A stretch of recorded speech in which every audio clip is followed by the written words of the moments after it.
জানেই দেখোন প্ৰতিখন ঘৰত তেনেকুৱা এজন মানুহ থাকেই।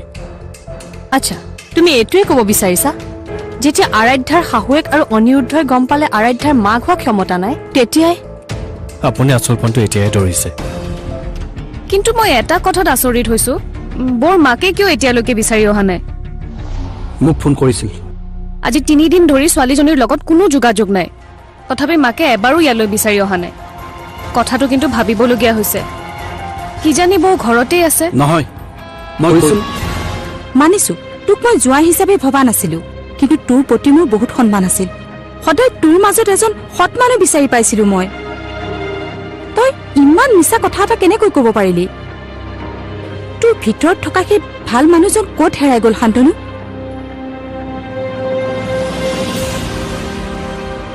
সঁচা মিছা ভাল বেয়া সেইবোৰতকৈ মূল্যৱান মোৰ বাবে এতিয়া মোৰ প্ৰতিশোধ।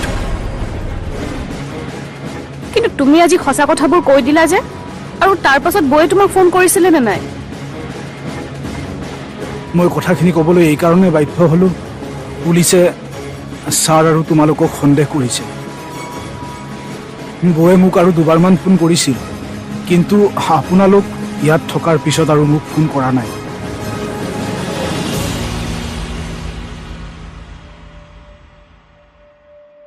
মা? ৰিমলি, আজি মোৰ গাটো বৰ ভাল নহয় অ'। আজি ভাত তয়ে ৰান্ধিব লাগিব।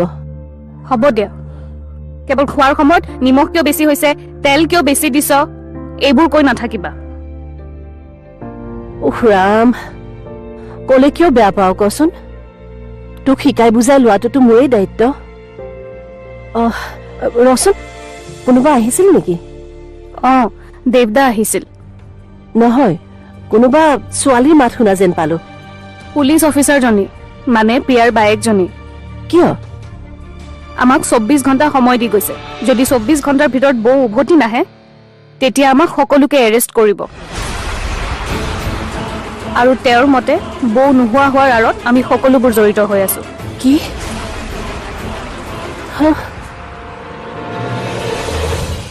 যিগৰাকী মানুহক মই ইমান কষ্ট দিলো, সেইগৰাকী মানুহে মোৰ বিষয়ে ইমান চিন্তা কৰে। মানুহ ইমান নিস্বাৰ্থ কেনেকে হ'ব পাৰে? নাই, মানুহ ইমান নিস্বাৰ্থ হ'ব নোৱাৰে। সকলো মানুহে স্বাৰ্থপৰ। কেৱল আৰাধ্যাহে ব্যতিক্ৰম। এই ঘৰটো বৌৰ দেউতাকে নালাগে বুলি কোৱা সম্পত্তি, আৰু বৌকো এই ঘৰটোৰ প্ৰয়োজন নাই। সেইকাৰণে হয়তো এই বিষয়ে কাকো জনোৱা হোৱা নাছিল। কিন্তু কেৱল আপোনালোকৰ বাবেই বৌৰ নিজৰ স্বাভিমান ত্যাগ কৰি এই ঘৰটো আপোনালোকক দিয়ে।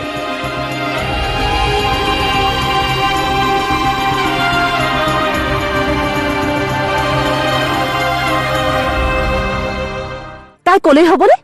আমি কেনেকে জড়িত হলো? তাই আৰু এটা কথা কৈছে মা, বৌৰ বোলে সন্তান জন্ম দিয়াৰ ক্ষমতা নাই, আৰু সেইবাবে আমি বৌৰ ওপৰত নিৰ্যাতন চলাইছো। কিন্তু এইবোৰ কথা তাই কেনেকে গম পালে? সেইটোৱেতো ময়ো আচৰিত হৈছো মা। যিটো কথা আনকি দাদাই নাজানে, তাই কেনেকে গম পালে? মই অনেক কম বুলি ভাবিয়ে আছিলো, কিন্তু এইকেইদিন এইবোৰ খেলি মেলি হৈ গ'ল যে কোৱাই নহ'ল। দেৱদা, তুমি এটা কাম কৰিবা, কাইলৈ থানালৈ যাবা আৰু সকলোবোৰ সঁচা কথা কৈ দিবা। হ'ব দিয়া, মই কাইলৈ থানালৈ যাম। ছাৰ, আৰু এটা কথা, বৌৰ মাকেও জানে যে বৌয়ে মোক ফোন কৰিছিল। আজি তেওঁ মোক লগ ধৰিছিল আৰু ক'লে আৰাধ্যাক হেনো আমি দুয়ো মিলি বিচাৰিব লাগিব। তেখেত এতিয়া ক'ত আছে? নাজানো, ইয়ালৈ আহিব কিজানি। তেনেহ'লে মোৰ সন্দেহ ঠিকেই আছিল।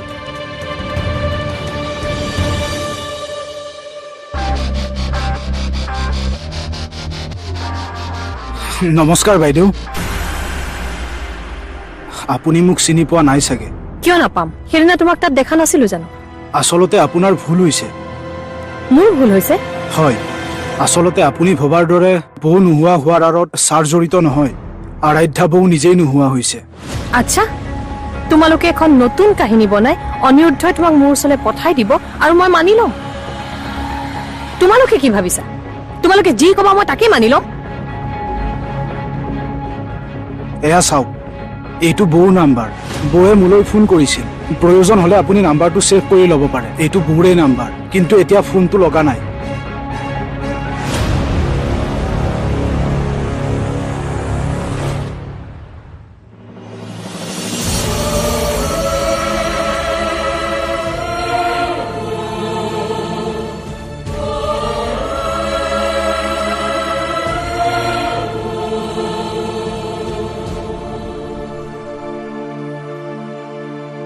অনিৰুদ্ধ, আপুনি ইয়াত? অঁ আৰাধ্যা ক'ত? নাজানো। আমি আটাই মিলি আৰাধ্যাক বহুত দুখ দিলো, বহুত কষ্ট দিলো তাইক। এতিয়া সেইবোৰ কথা বাদ দিয়া। আমি সকলোৱে মিলি আৰাধ্যাক বিচাৰি উলিয়াব লাগিব। আৰাধ্যা ক'ত থাকিব পাৰে? নাজানো, কিন্তু যেতিয়া তাইলৈ মই ফোন কৰি কৰি পোৱা নাছিলোঁ, উপায়হীন হৈ মই থানালৈ যাবলৈ ওলাইছিলোঁ। সেই মুহূৰ্ততে তাইৰ পৰা মোলৈ ফোন আহিল।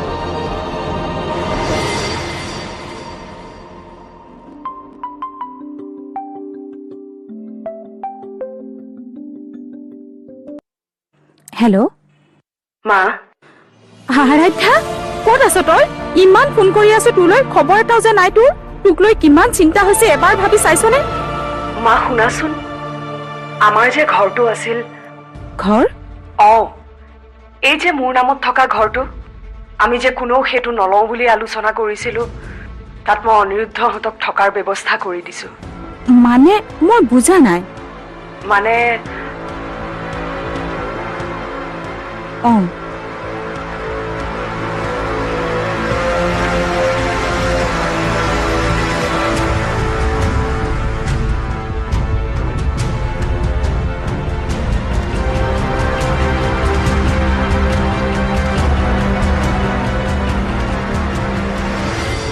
তাই কৈছিল, এই ঘৰখনৰ যিকোনো বিপদৰ সময়ত মই সদায় আছো আৰু আজিও থাকিম। হয়তো আপোনাতকৈ অলপ বেছিয়ে দুখ লাগিছে। আপোনাৰতো কেৱল ছোৱালীহে নোহোৱা হৈছে, কিন্তু মোৰতো এতিয়া গোটেই ঘৰখনৰ ভৱিষ্যতে অন্ধকাৰত। মই আপোনাতকৈ কম মৰম দিয়া নাছিলো আৰাধ্যাক। নিজৰ ল'ৰাতকৈও বেছি বিশ্বাস কৰিছিলো, কিন্তু বিনিময়ত কি পালো? আমি আটাই আৰাধ্যাক বিচাৰি উলিয়াব লাগিব। মোৰ বোধৰে তাই বেছি দূৰত নাই, ওচৰতে আছে। সকলোৱে মিলি তাইক বিচাৰি উলিয়াবই লাগিব। কিয় বিচাৰিম মই?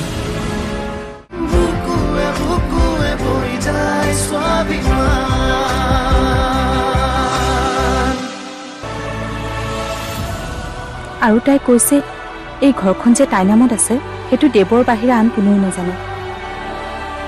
আৰু এইটোও মোক কৈছে, ময়ো যেন এই কথা আৰু কাকো নকওঁ।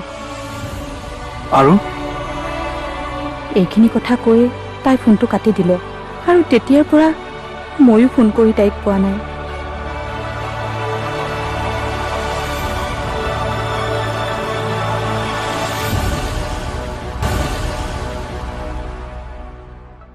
আপুনি ইয়াতে থকা গম পাই মই পোনে পোনে ইয়ালৈকে গুচি আহিলোঁ। আপোনাক মই এটা পোনপটীয়া কথা সুধিছোঁ। আৰাধ্যা যে নোহোৱা হৈ আছে, সেই কথাটো লৈ আপোনাৰ দুখ লাগিছে নাই? নিশ্চয় দুখ লাগিছে। হয়তো আপোনাতকৈ অলপ বেছিয়ে দুখ লাগিছে।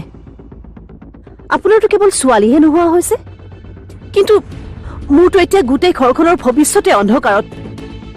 মই আপোনাতকৈ কম মৰম দিয়া নাছিলো আৰাধ্যাক। নিজৰ ল'ৰাতকৈও বেছি বিশ্বাস কৰিছিলো, কিন্তু বিনিময়ত কি পালো? আমি আটাই আৰাধ্যাক বিচাৰি উলিয়াব লাগিব। মোৰ বোধৰে তাই বেছি দূৰত নাই, ওচৰতে আছে। সকলোৱে মিলি তাইক বিচাৰি উলিয়াবই লাগিব। কিয় বিচাৰিম মই? মোৰ বিচাৰি ফুৰাৰ কি প্ৰয়োজন আছে? আৰু মাত্ৰ এদিন অপেক্ষা কৰিম মই। তাৰ পিছত পাহৰি যাম যে আৰাধ্যা নামৰ মোৰ কোনোবা এজনী বোৱাৰী আছে।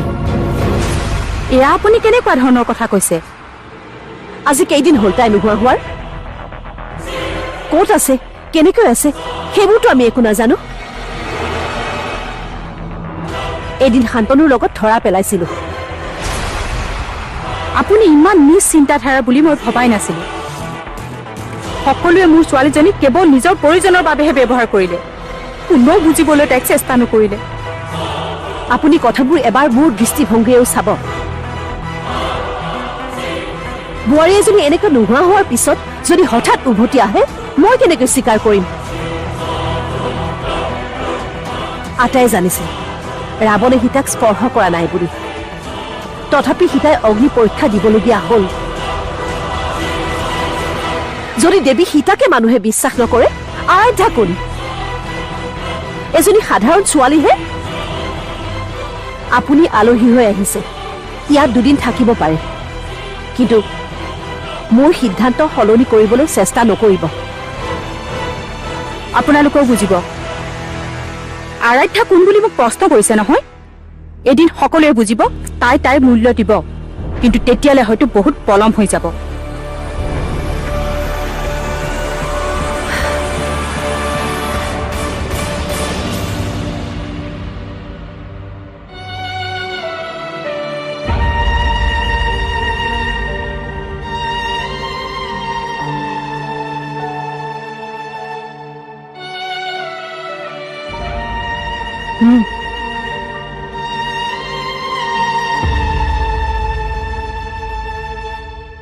এতিয়া কি কৰিম বুলি ভাবিছ? এতিয়া আৰু কৰিবলৈ একো নাই। মোৰ এনেকুৱা লাগিছে আৰাধ্যা আৰু কেতিয়াও উভতি নাহে। তাই চিৰদিনৰ কাৰণে মোৰ পৰা আঁতৰি গ'ল ইন্দ্ৰী। তাই পৰিকল্পিতভাৱে মোৰ পৰা আঁতৰি গৈছে। হতাশ নহবি দাদা, বৌক বিচৰাৰ উপায় এতিয়াও আছে। তই এটা কাম কৰ, পুলিচৰ ওচৰলৈ যা, তেখেতক হাতজোৰ কৰি অনুৰোধ কৰ। মাই চাগে কিবা নক'বলগীয়া কথা ক'লে আপোনাক, যাৰ বাবে আপুনি ইমান দুখ পাইছে। মই আপোনাৰ ওচৰত ক্ষমা বিচাৰিছোঁ। তোমাৰ কোনটো ভুলৰ বাবে তুমি মোৰ ওচৰত ক্ষমা বিচাৰিছা অনিৰুদ্ধ?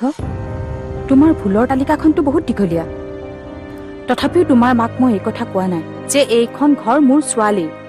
এই কথাষাৰ কৈ মই তেওঁক সেৱা প্ৰতিপন্ন কৰিব পাৰিলোহেঁতেন, কিন্তু তেতিয়া তেওঁ আৰু মোৰ মাজত পাৰ্থক্য কি থাকিব? আগতে আৰাধ্যাক বিচাৰি আনা, ক'ত আছে তাইক উলিয়াই আনা, তাৰ পিছত মোৰ ওচৰত ক্ষমা বিচাৰি আহিবা।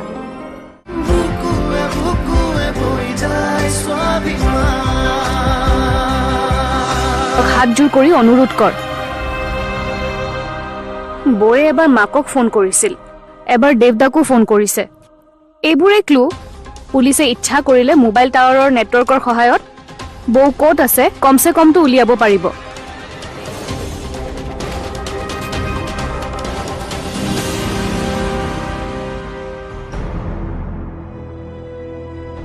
শান্তনু বোলা ল'ৰাজনে যিখিনি কথা ক'লে সেইখিনি কথাটো দম আছে।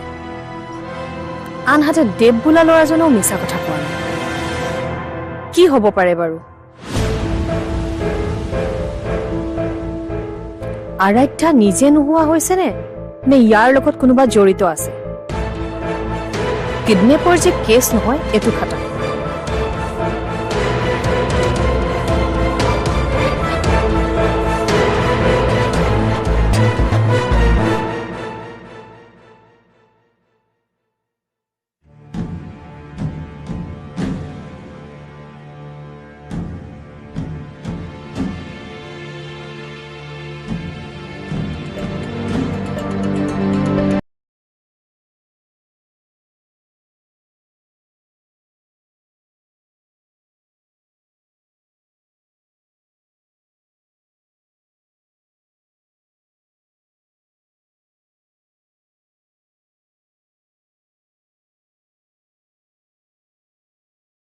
তোমাৰ কোনটো ভুলৰ বাবে তুমি মোৰ ওচৰত ক্ষমা বিচাৰিছা অনিৰুদ্ধ?